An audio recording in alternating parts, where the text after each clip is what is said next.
1번 문제 보겠습니다. 그림과 같이 수평면에서 질량 3kg의 물체가 속력이 2m/s로 오른쪽으로 운동한다. 물체의 운동량의 크기, 운동량의 크기는 질량의 속도를 곱한 3 곱하기 2, 즉 6kg/m가 될 것이고, 운동량의 방향은 당연히 오른쪽이 되겠죠. 그러면 물체의 운동 방향이 오른쪽이기 때문입니다. 다음 2번, 수평면에서 5m/s의 속력으로 오른쪽으로 운동하는 질량이 2kg인 물체의 수평방향으로 힘이 작용하여 물체는 2m/s의 속력으로 오른쪽으로 운동한다. 이때 물체의 운동량 변화량의 크기, 운동량 변화량은 먼저 처음 운동량이 5m/s로 2kg이 이동하고 있었으므로 10이 될 것이고, 거기서 나중 운동량은 2kg가 2m/s로 이동했으므로 4가 되고, 결국 운동량의 변화량의 크기는 6kg/m가 되겠죠. 물체가 작용하는 힘의 방향은 운동량과 반대가 되겠죠. 왜냐하면 운동량이 지금 감소하였기 때문입니다. 또한 속력도 5m/s에서 2m/s로 감소했다는 것은 당연히 운동 방향과 가속도의 방향이 반대라는 것이겠죠. 다음 3번, 그림과 같이 수평면에서 3m/s의 속력으로 등속도 운동을 하는 질량이 2kg의 물체가 반대 방향 2m/s의 속력으로 등속도 운동을 한다. 이때 운동량의 변화의 크기는 처음엔 운동량이 오른쪽으로 6이었지만 나중에는 운동량이 왼쪽으로 4가 됐죠. 그럼 운동량의 변화량의 크기는 2가 아니라 총 10이라고 할 수 있겠습니다. 왜냐하면 운동량은 우리가 방향까지 고려해야 하는 벡터량이므로 오른쪽으로 6에서 왼쪽으로 4로 변한 것은 총 10만큼 변했다고 할 수 있겠습니다.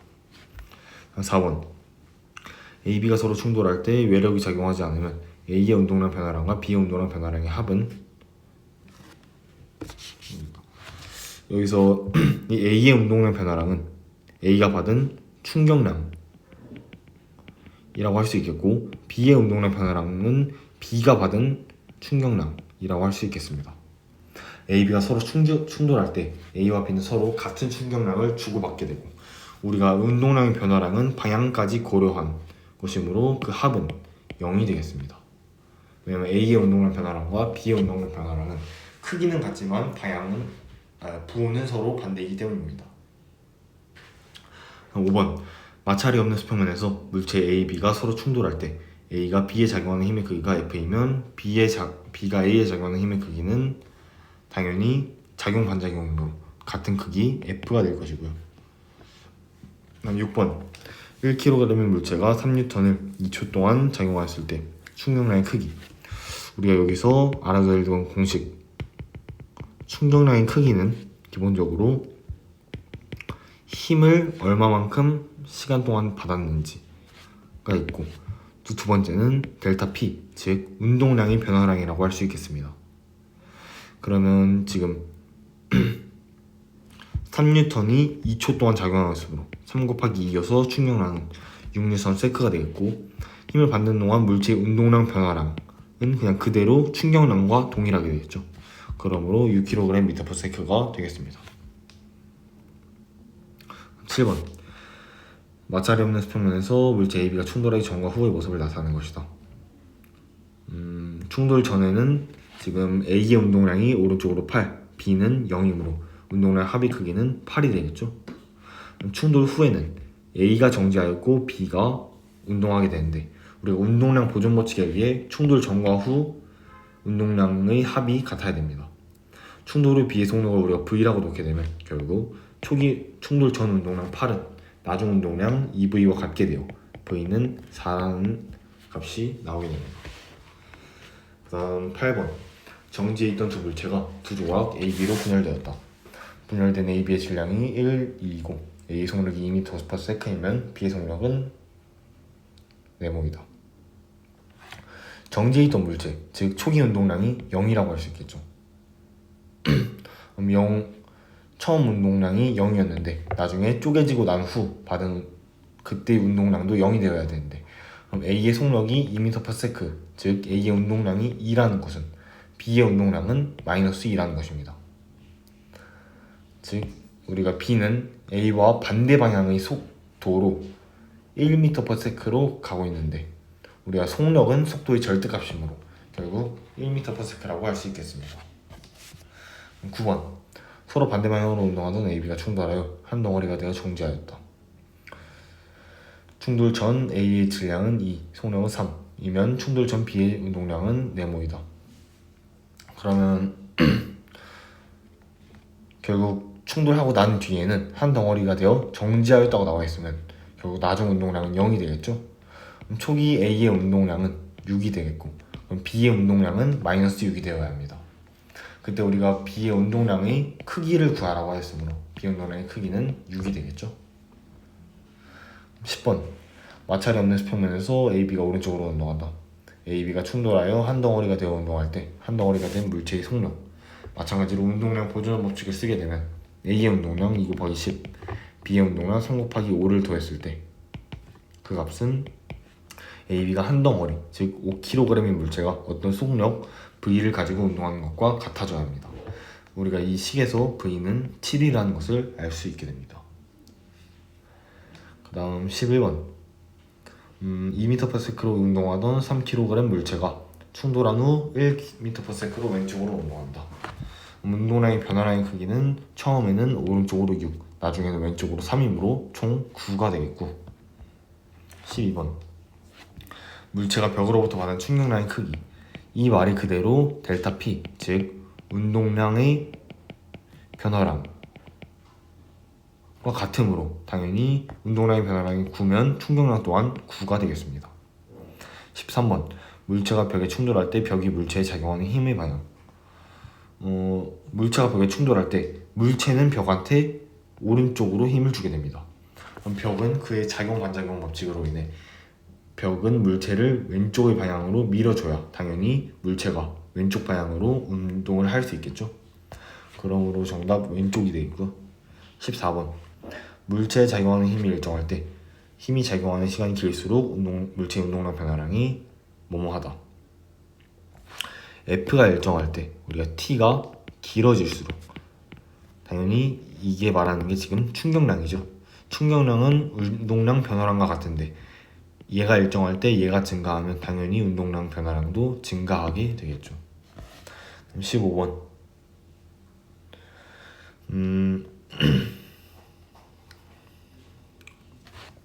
힘의 크기가 F인 게 T 동안 작용하게 될 때 충격량이 I0로 나와 있습니다. 즉 우리가 I0는 FT라는 것을 알 수 있죠. 그다음 두 번째 충격량 I는 EF를 ET 동안 작용하였으므로 4FT 즉 4I0와 같게 되겠죠. 그 다음 16번 빨대에 공을 넣고 부는 힘의 크기를 일정하게 할 때 빨대의 길이가 땡땡일수록 공이 더 멀리 날아간다. 공이 더 멀리 날아간다는 것은 공의 속도가 더 증가했다는 거죠. 그럼 이게 의미하는 것은 운동량 변화량이 증가했다는 것이고 그것은 충격량이 증가했다 라고 할 수 있겠고 그것은 FT가 증가했다라고 할 수 있겠습니다. 그때 우리가 부는 힘의 크기를 일정하게 놓았기 때문에 결국 T가 증가해야겠죠.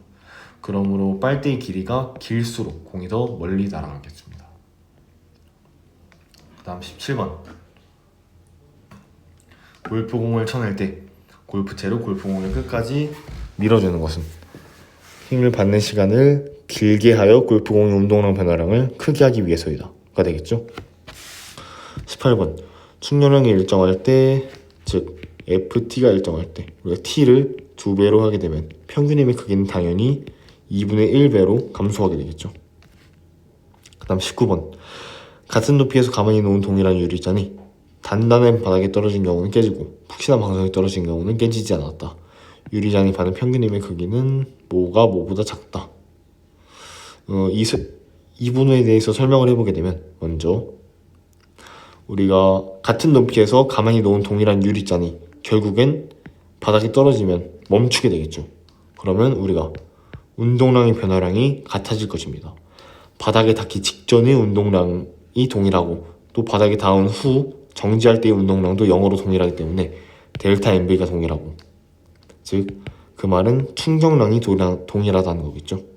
충격량이 동일하다는 것은 FT 평균 힘의 크기와 시간을 곱한 값이 동일한 것인데 지금 단단한 바닥에 떨어진 경우에는 충돌하는 시간이 짧아지고 그리고 푹신한 방석에 떨어지는 경우에는 충돌하는 시간이 길어지게 됩니다. 결국 그때 FT의 값이 같아지려면 평균 힘의 크기는 당연히 단단한 바닥이 더 커야지 크고 푹신한 방석이 더 작아야지 그 FT라는 값이 동일할 수 있겠죠. 그러므로 평균 힘의 크기는 당연히 방석에 떨어진 경우가 단단한 바닥에 떨어진 경우보다 작다라고 할 수 있겠습니다. 20번 포수의 글러브나 얼굴 보호대는 충돌할 때 힘을 받는 시간을 모호하게 하여 충격력을 줄인다. 이것도 마찬가지로 충격량은 FT, 즉 충격력의 시간을 곱한 값인데 이 FT라는 값은 일정할 때 충격력을 줄여주기 위해서는 시간을 길게 해야겠죠. 그래야 충격력을 줄여주어 우리가 받는 힘을 더 적게 할 수 있다는 것입니다. 다음 21번 그림은 야구 선수가 날아오는 야구공을 장갑으로 받는 모습을 나타낸 것이다. 공이 장갑에 닿는 순간부터 정지할 때까지 설명으로 옳은 것. 기억. 공이 장갑에 작용하는 힘의 크기와 장갑이 공에 작용하는 힘의 크기는 당연히 작용, 반작용으로 같게 되겠죠. 니은. 공이 장갑으로부터 받은 충격량의 크기는 장갑이 공으로부터 받은 충격량의 크기보다 크다. 지금 우리가 충돌한 것은 공과 장갑이죠. 어떤 두 물체가 충돌할 때 항상 그 두 물체가 받은 충격량은 서로 동일하게 되겠습니다. 그러므로 크기보다 큰 게 아니라 동일하다 라고 할 수 있겠고요.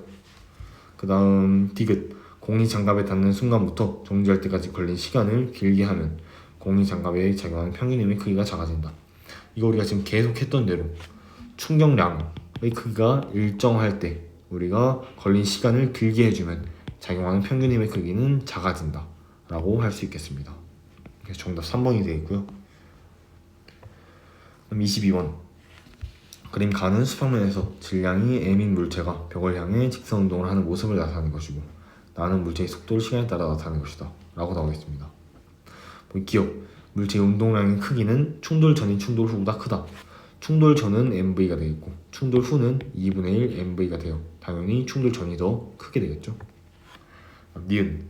물체가 벽에 작용하는 힘의 크기는 벽이 물체에 작용하는 힘의 크기와 작용 반작용 관계이므로 둘이 같게 되겠습니다. 그 다음 디귿. 물체가 벽으로부터 받는 충격량은 2분의 3 mv이다. 충격량은 운동량의 변화량과 같고 초기 운동량 오른쪽으로 mv, 나중 운동량 왼쪽으로 2분의 1 mv면 당연히 운동량의 변화량 2분의 3 mv가 되겠죠. 그래서 디귿도 맞아서 정답 4번이 되겠습니다. 그럼 23번 그림 가는 수평면에서 물체 A는 일정한 속력 V로 직선 운동하고 B는 정지해 있는 모습을, 나는 A와 B가 충돌한 후 한 덩어리가 되어 등속도 운동을 하는 모습을 나타내는 것이다. 그리고 그림 다는 A와 B가 충돌할 때 A가 B에 작용하는 힘을 시간에 따라 나타내는 것으로 그 면적이 5분의 3 mv라고 나와 있습니다. 다음 A와 B의 질량은 m3m이고 P와 Q 사이의 거리는 L이고 이때 일정한 힘을 운동방향의 반대 방향 F로 받는다 라고 나와 있습니다. 그리고 우리가 구하는 것은 이 F의 크기가 되겠죠.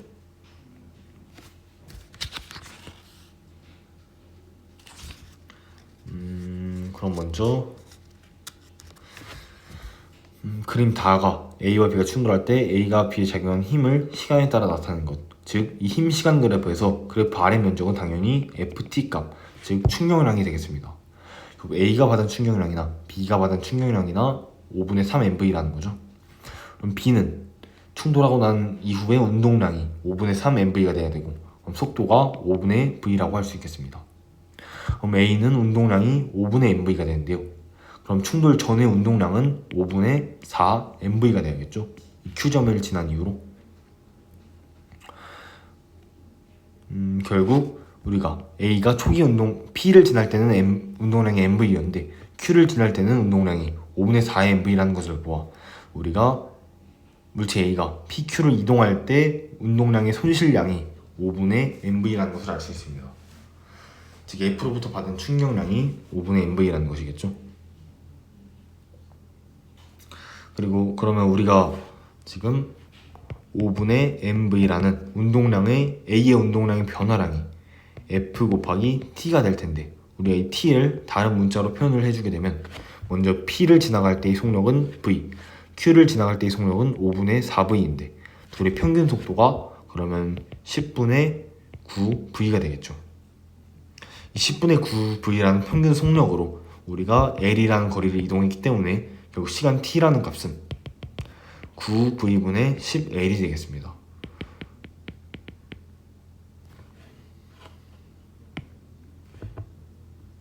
결국 5분의 mv라는 값은 9v분의 10l 곱하기 f가 되고 f는 결국 50l분의 9mv 제곱이 되겠습니다. 그래서 정답 1번이 되겠고요. 다음 24번. 가와 같이 수평면에서 물체 A가 정지해 있는 물체 B를 향하여 2m/s로 등속도 운동을 한다.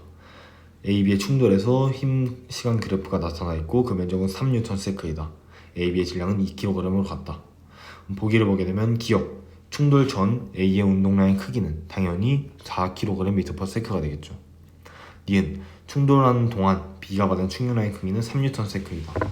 이 나의 힘 시간 그래프에서 RM 면적에 해당하는 그래프가 A가 받은 충격량, 그리고 그 크기는 B가 받은 충격량과 동일하게 되겠죠. 그리고 B가 받은 충격량의 크기는 3Nm/s가 맞게 되겠습니다. 다음 디귿, 충돌 후 B의 속력은 2m/s이다. B가 받은 충격량이 3Nm/s이면 충돌 후 B의 운동량이 3이라는 것인데, 즉 MV가 3 일때 우리가 M 값이 2이므로 V는 2분의 3m/s, 즉 속력은 2가 아니라 2분의 3이라고 할 수 있겠습니다. 그래서 정답 3번이 되겠고요. 다음 25번.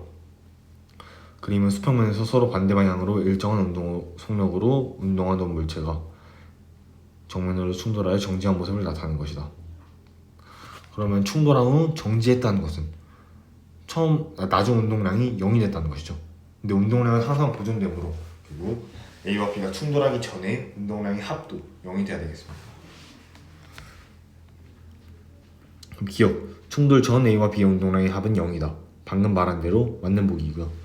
니은, 질량은 A가 B의 2배이다. 그러면 우리가 A의 운동량은 오른쪽으로 M의 B, B의 운동량은 왼쪽으로 MV, EV가 되고 그 값이 같아져야 되므로 결국 MA는 2MB라고 할 수 있겠습니다. 그래서 A의 질량은 B의 2배가 맞게 되겠고요. 다음 디귿, 충돌할 때 A와 B가 받은 충격량의 합은 0이다.